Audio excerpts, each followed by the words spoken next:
People always say you can't lose a home over $50. They're wrong. I know because I sat in a county foreclosure auction and watched a stranger prepare to buy the house my father built with his own hands while the official record claimed it all started with a single unpaid HOA fine. The room smelled faintly of old paper, fresh coffee, and polished wood, the kind of scent that clings to government buildings where life-changing decisions are made without anyone raising their voice. The auctioneer adjusted his glasses, glanced at the stack of legal notices in front of him, and calmly announced, "Next property, for 18, Maple Ridge Drive." Hearing my own address spoken like just another line item on a list sent a chill through me that no winter morning in Ohio ever could. A projector displayed a photograph of my home on the wall behind him. To everyone else, it was just a 3-bedroom brick ranch with a detached garage and a neatly trimmed front lawn. To me, it was every birthday, every Christmas morning, every late-night conversation with my dad while we rebuilt an old pickup truck under the fluorescent lights in that garage. I could almost smell the familiar mix of sawdust, motor oil, and fresh-cut pine that had filled that place for decades. Across the room, Linda Ashcroft sat perfectly still with her hands folded over a leather portfolio. She wore the same cream blazer she always seemed to wear during HOA meetings, and the corners of her mouth held that practiced smile that never quite reached her eyes. Beside her sat Richard Sloan, the HOA attorney, quietly arranging documents with the confidence of a man who believed every signature he needed had already been collected. Neither of them looked in my direction. They didn't have to. As far as they were concerned, I was already yesterday's problem. Then something caught my attention. Before the auctioneer even finished reading the legal description, a man in an expensive navy sport coat casually lifted his bidding paddle. He never studied the photo. He never asked about inspections, taxes, or repairs. He acted like he'd been waiting specifically for my house to appear. That's when a thought settled into my mind with uncomfortable clarity. This wasn't about collecting $50. It never had been. My name is Ethan Callahan. I'm 44 years old, and I've spent more than 2 decades working as an electrical contractor, wiring schools, warehouses, hospitals, and manufacturing plants across central Ohio. Electricity teaches you that the most dangerous systems are usually the ones nobody notices until something fails. Looking back now, I realize our HOA worked the same way. Everything appeared organized on the surface. The flower beds stayed neat. The sidewalks stayed clean. The newsletters arrived every month with cheerful reminders about community pride. Underneath all of that, there was another system quietly running, one built on deadlines, paperwork, fees, and silence. 6 months earlier, my nightmare had begun with something so ridiculous I actually laughed when I opened the envelope. A $50 violation because my trash can had remained near the curb after a severe thunderstorm delayed the city's pickup schedule. I assumed a phone call would clear everything up. Instead, another envelope arrived. Then another. Administrative fees, compliance fees, legal processing fees, collection costs. Every certified letter carried a larger balance than the one before it. Every trip to my mailbox made my stomach tighten before I even reached inside. Friends told me to pay it and move on. One attorney told me fighting an HOA usually cost more than surrendering. Even the bank politely explained that because my mortgage had been paid off years ago, there was little they could do. Everyone treated it like bad luck. But Linda never acted like someone trying to collect a debt. She acted like someone waiting for ownership to change hands. As the auctioneer reached for his gavel once more, my fingers tightened around the worn leather handle of the briefcase resting beside my chair. Hidden inside was a file my late father had tucked away years before, a file no one in that room knew existed. Linda believed I had come there hoping for mercy. She had no idea I had walked into that courthouse carrying the one piece of evidence capable of bringing her entire plan crashing down. The first time I met Linda Ashcroft, I remember thinking she looked more like a librarian than someone who could make an entire neighborhood nervous. She greeted every homeowner with a warm smile, a firm handshake, and a voice polished by years of speaking at community meetings. The clubhouse smelled like fresh coffee and lemon furniture polish, and volunteers had arranged homemade cookies on folding tables beneath framed photographs of neighborhood picnics and holiday decorating contests. Everything about Briarwood Ridge projected comfort, stability, and the quiet promise that nothing truly bad ever happened there. After my parents passed away, Several friends suggested I sell the house and move closer to Columbus, where most of my electrical contracts were located. Financially, it probably would have made sense. Emotionally, I could not do it. Every room held a memory that could never be replaced. The scrape on the hallway wall came from the day I carried a new refrigerator inside with my father. The worn spot beside the back door marked the place where my mother's golden retriever always waited for her to come home from work. The old oak workbench in the garage still had faint burn marks from the soldering iron my father used while teaching me how to repair extension cords instead of throwing them away. I was never interested in owning the biggest house on the block. I simply wanted to preserve the one place that still felt like home. My routine rarely changed. I left before sunrise with a thermos of black coffee riding in the cup holder of my white work van. By evening, I returned with dust on my boots, copper wire clippings in my pockets, and tired hands that always found one more small project waiting around the house. Sometimes it was replacing a porch light. Sometimes it was tightening loose deck boards before winter arrived. I never considered those chores a burden. They reminded me that a home survives because someone quietly takes care of it every single day. My neighbors knew me well enough to wave when they walked past, but I kept mostly to myself. Mrs. Evelyn Harper from across the street often watered my flowers whenever I spent several days working out of town. Mr. Donnelly, a retired firefighter, always stopped to admire whatever repair I happened to be making in the garage. It felt like the kind of neighborhood where people respected one another without asking unnecessary questions. Looking back, I realized Linda studied people the same way I studied electrical blueprints.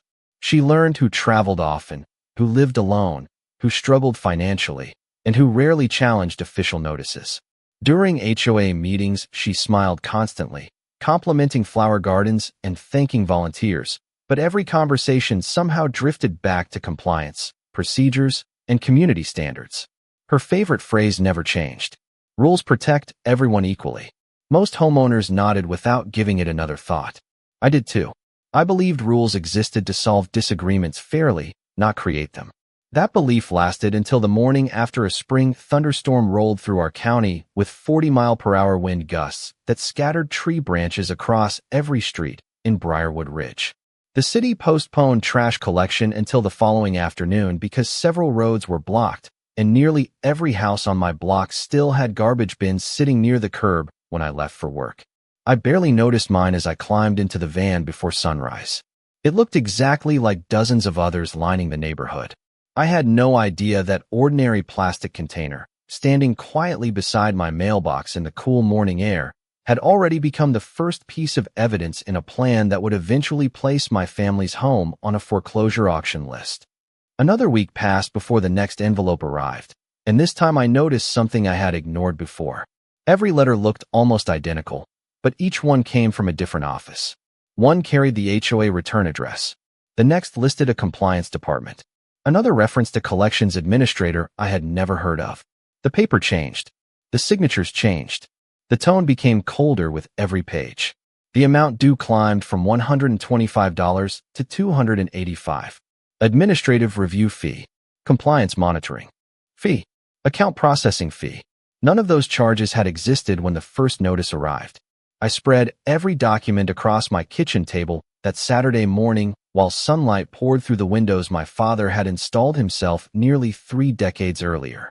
Fresh coffee steamed beside my elbow as I compared dates, signatures, and reference numbers. Something did not feel right. The timeline was moving faster than the paperwork itself. According to one letter, I had supposedly ignored multiple opportunities to resolve the matter, yet I had never received a single response to my certified hearing request. I checked the delivery receipt online and confirmed it had been signed for 2 weeks earlier. Someone had accepted my letter. No one had answered it. On Monday morning, I drove back to the HOA office. The receptionist recognized me immediately and offered the same polite smile as before. Linda Ashcroft stepped out a few minutes later carrying another slim folder tucked neatly beneath her arm. She listened while I explained that I had requested a hearing exactly as instructed.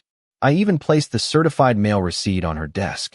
She glanced at it for only a second before sliding it back toward me. "Your request is still under review," she said calmly. "In the meantime, your account remains subject to the governing documents." I frowned. How can I be charged late fees while waiting for a hearing that I requested on time? Her expression never changed. The review process does not pause financial obligations, Mr. Callahan. The answer landed with the quiet certainty of someone repeating a sentence she had delivered many times before. As I walked toward the parking lot, I noticed another homeowner sitting alone on a bench outside the clubhouse holding a similar white envelope. He looked exhausted. We exchanged a brief nod, but neither of us spoke. Looking back now, I wish I had started that conversation. A few days later, I came home after wiring a new medical office building and found another certified envelope taped to my front door. The adhesive left a sticky residue on the glass storm door that caught the orange glow of the setting sun. Inside was a notice informing me that a lien could be placed against my property if the growing balance remained unpaid. My hands tightened around the paper. This was no longer about a neighborhood rule or a misplaced trash container. The language had changed completely. It spoke of enforcement, legal remedies, and collection authority. That evening, I opened my laptop and began searching county property records out of simple curiosity. I was not looking for evidence. I only wanted to understand how far this process could actually go. As page after page loaded across my screen, one detail kept appearing over and over. Several homes inside Briarwood Ridge had transferred ownership during the past 3 years after remarkably small financial disputes. Different families, different addresses, different buyers. Yet the legal filings all followed almost the exact same pattern. I leaned back in my chair, listening to the quiet hum of the refrigerator and the ticking clock above the kitchen doorway. For the first time since this started, I stopped thinking about my $50 fine and started wondering how many other stories had begun exactly the same way. From that night forward, I stopped treating every envelope like an isolated problem and started treating them like pieces of the same machine. I bought a 3-inch binder from an office supply store, labeled it Briarwood Ridge, and filed every notice in chronological order. Every receipt, every certified mail slip, every email I had ever sent. My father always believed paperwork was just another kind of tool. A wrench fixed bolts. A level kept walls straight. Documents told the truth when memories could not. The deeper I organized everything, the more uncomfortable the pattern became. The original $50 violation had almost disappeared beneath layers of new charges. There was an account maintenance fee, a legal review fee, a compliance inspection fee, a document preparation fee. Every new letter referenced the previous balance as though each charge naturally justified the next one. By early summer, the amount had climbed into the thousands. What bothered me most was not the number itself. It was how effortlessly it kept growing without anyone ever addressing the hearing I had requested months earlier. One afternoon, while finishing an electrical upgrade at a dental office across town, my phone buzzed with another email notification from the HOA. During my lunch break, I opened it while sitting in my work van with the air conditioner humming against the July heat. The email informed me that additional legal action would begin unless payment was received immediately. Once again, there was no mention of my certified request. No hearing date, no explanation, just another deadline. The cold taste of stale coffee lingered in my mouth as I stared at the screen, realizing I had spent more time responding to their notices than they had ever spent responding to mine. That evening, I decided to visit the county recorder's office in person instead of relying only on online records. The building smelled like old paper, copier toner, and polished tile, the familiar scent of government archives that had preserved decades of property history. I requested copies of several foreclosure files connected to homes inside Briarwood Ridge.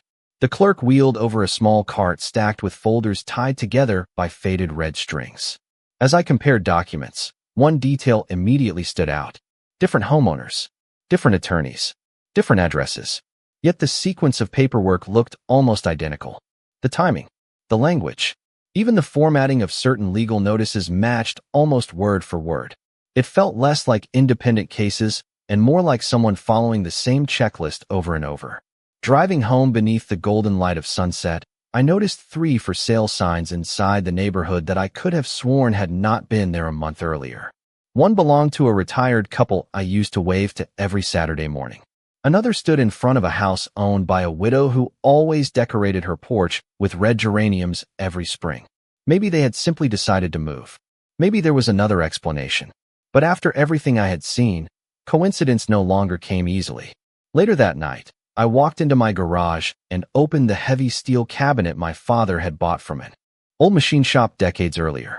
I was looking for warranty papers related to the house, hoping to verify a few dates from old repairs.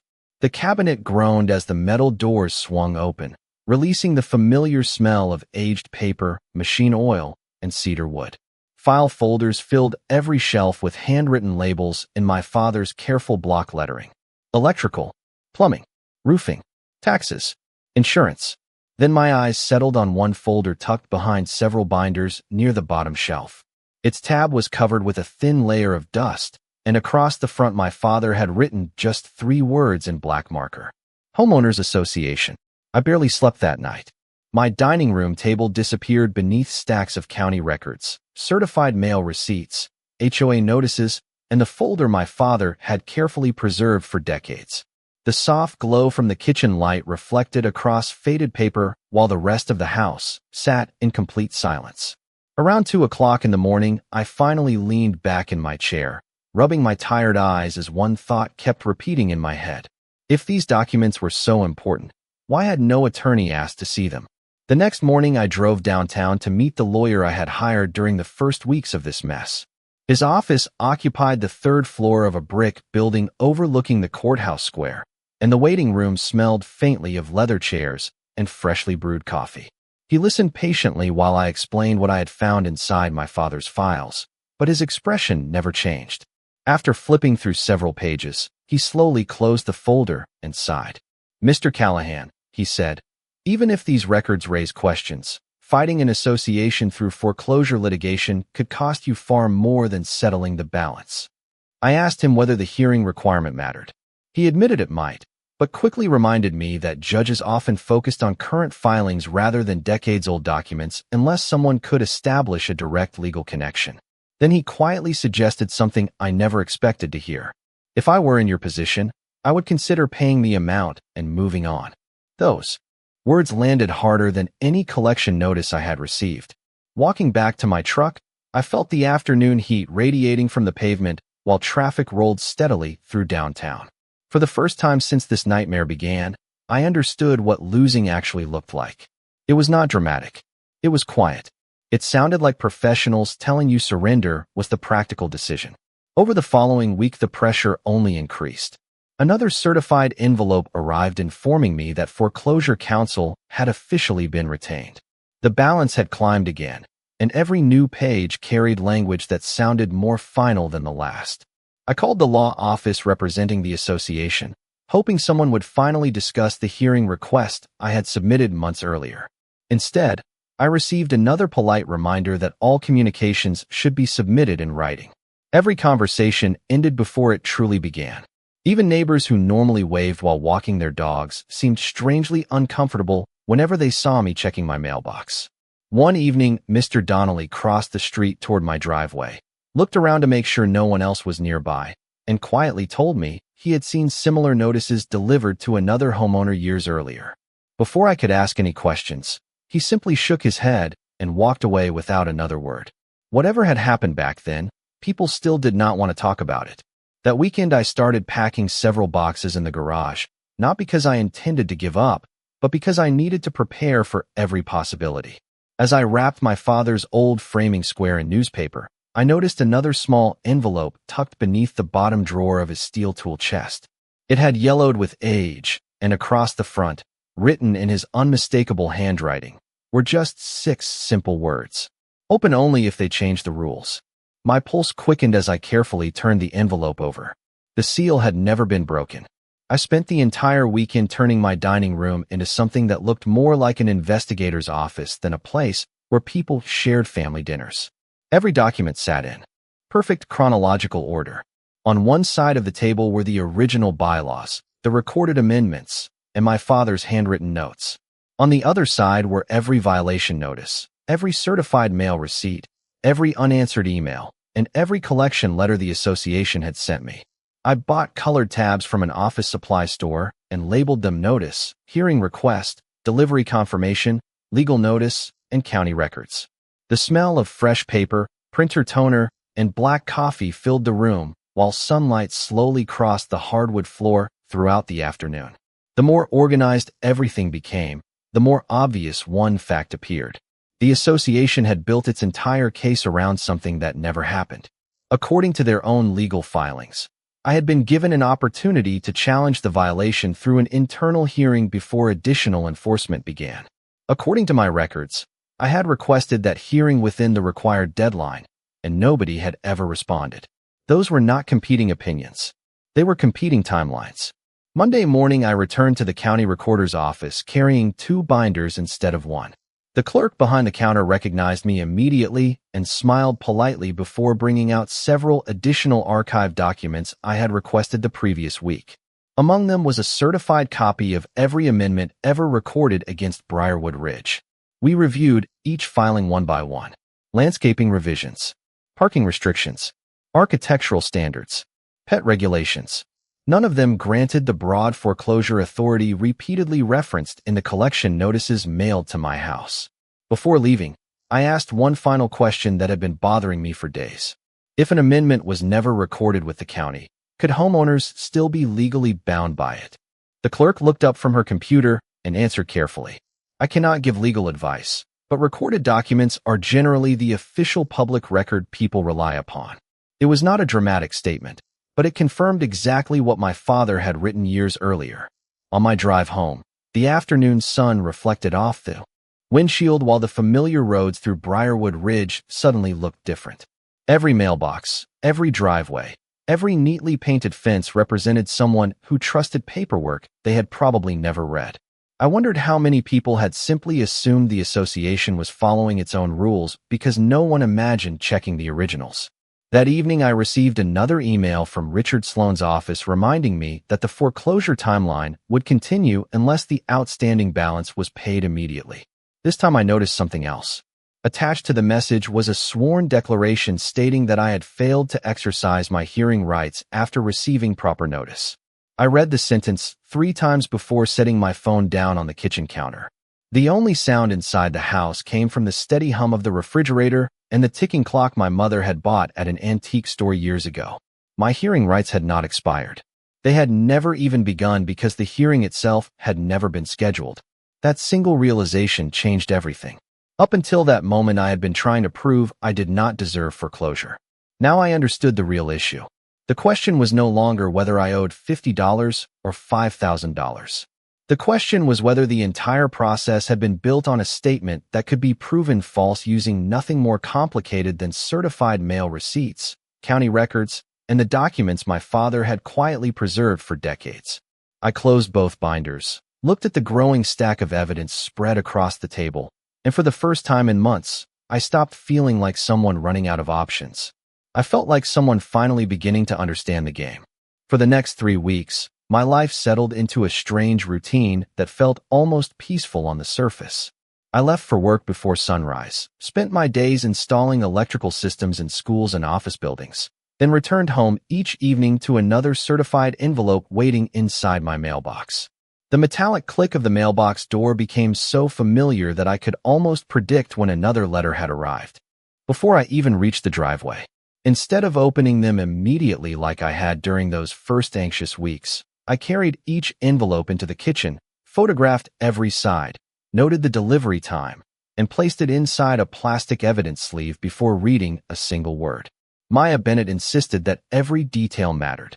Dates mattered. Postmarks mattered. Tracking numbers mattered. Even the order in which the notices arrived could become important later. I trusted her because, unlike everyone else, she never treated my situation like a simple debt collection dispute. She treated it like a timeline waiting to be reconstructed. One Tuesday afternoon, she called while I was finishing a lighting inspection at a public library. Her voice remained calm, but I could hear a quiet excitement underneath it. She asked me to stop by her office before going home because several court filings had finally become available through the county clerk. When I arrived, she had arranged 2 stacks of documents across the conference table. The first stack contained every notice I had received.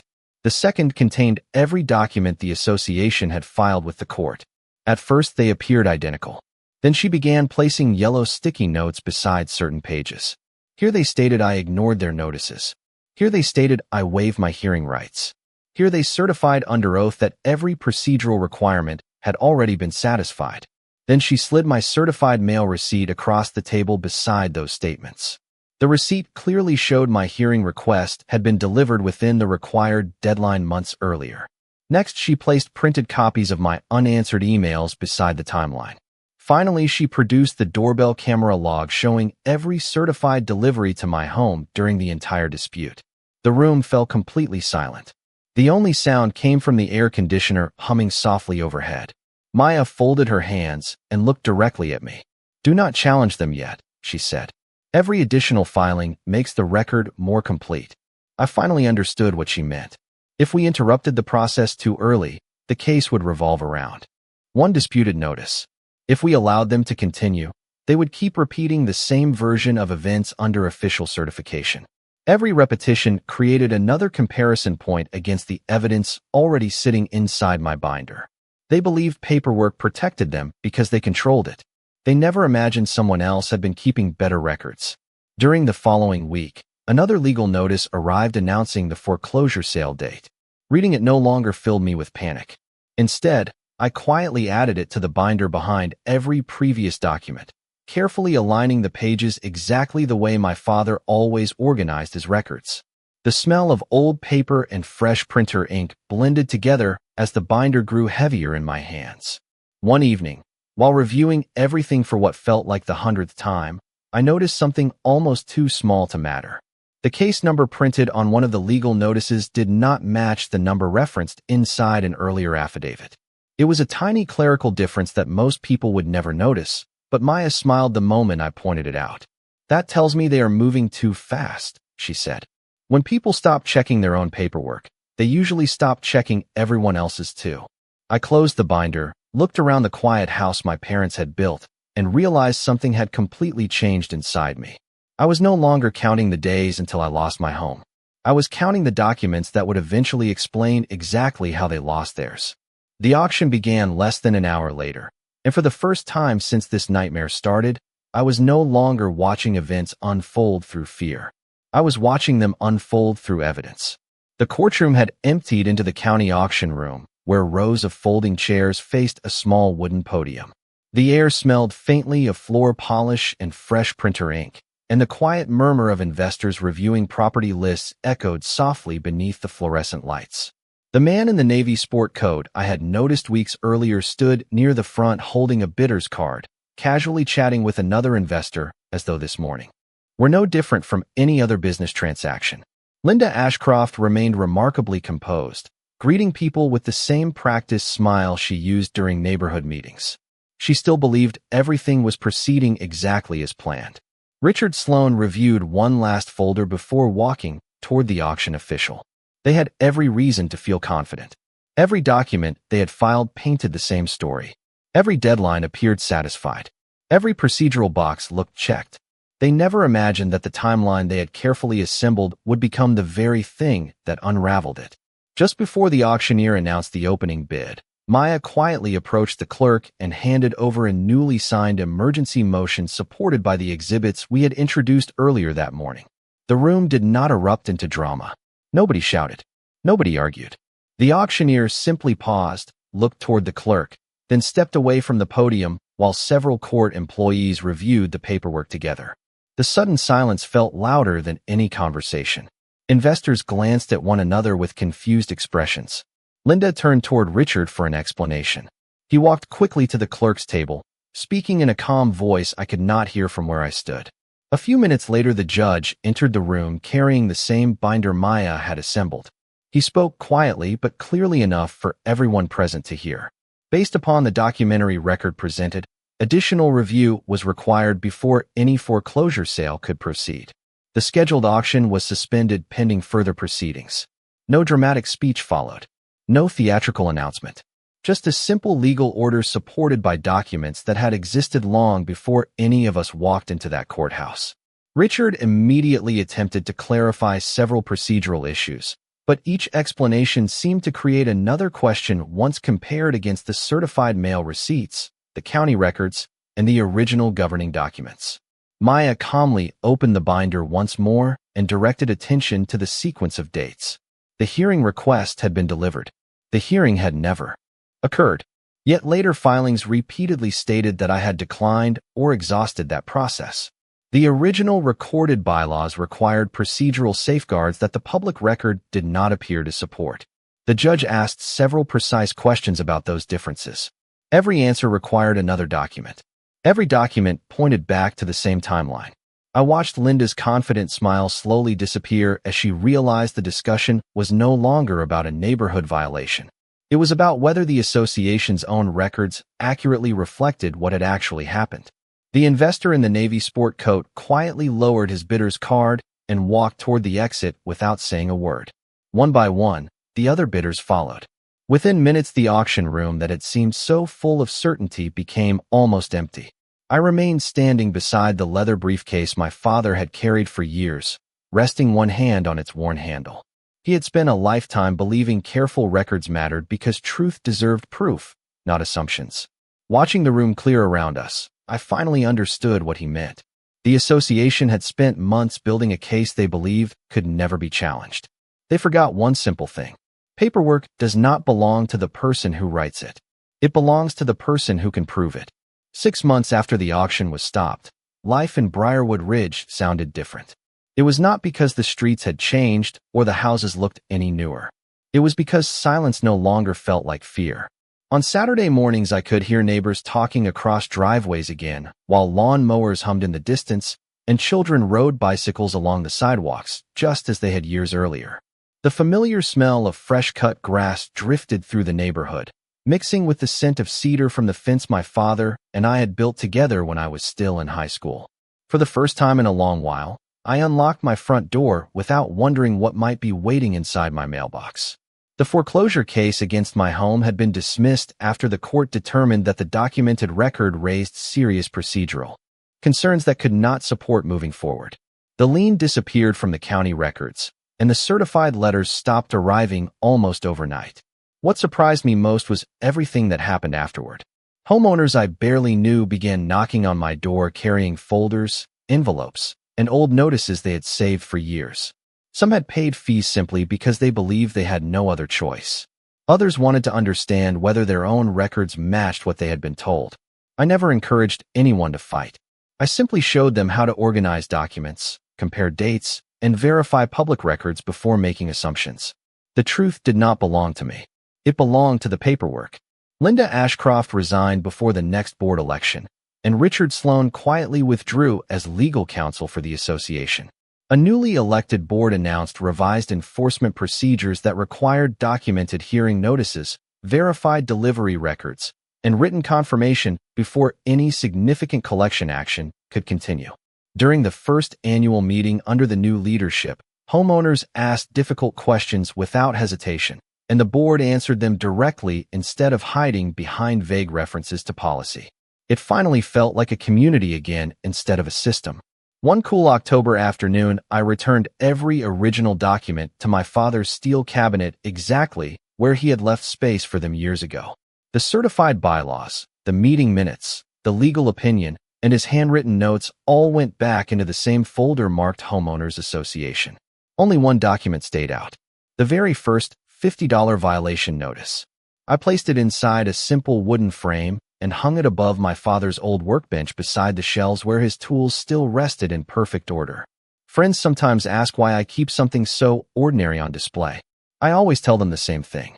That piece of paper reminds me that the smallest document in a file can become the most important one if someone is patient enough to follow the entire story. Every evening when I close the garage door, I still hear the familiar hum of the motor my father installed decades ago, and I still catch the faint smell of machine oil and sawdust lingering around the old workbench. Those ordinary details remind me that this house survived because one generation built it with honest work and another protected it with honest records. Looking back now, I realize I never won because I argued louder than anyone else. I won because I refused to stop keeping track of the truth. My father always believed that facts outlast opinions and careful records outlast confident voices. He was right. In the end, nobody saved my home with a dramatic speech or a miracle. A stack of forgotten documents, a handful of certified mail receipts, and the patience to let the truth reveal itself were enough. Justice does not always arrive with flashing lights or headlines. Sometimes it arrives quietly, one page at a time, until the facts become impossible for anyone to ignore.